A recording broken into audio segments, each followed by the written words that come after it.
Pasangan bakal calon gubernur dan wakil gubernur Sumsel Aswari Rifai dan Irwansyah secara resmi menyatakan siap bertarung di pemilihan gubernur Sumsel setelah Irwansyah resmi menjadi kader PKS.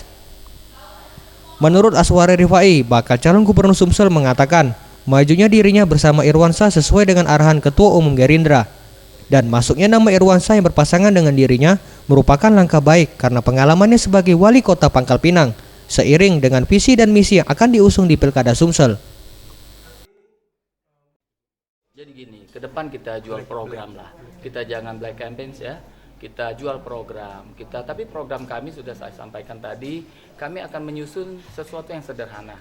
Di sini ada partai pengusung adalah Gerindra dan PKS. Ya, dua partai ini akan bekerja sama membuat visi misi, dan itu akan saya sampaikan juga kepada Adinda Irwansyah sebagai wakil, bahwasanya ke depan kita membuat visi misi yang Masuknya nama Aswari Rifai dan Irwansyah sebagai calon gubernur Sumsel akan menambah persaingan untuk menarik simpati masyarakat di Pilkada Sumsel dengan total 15 kursi di DPRD.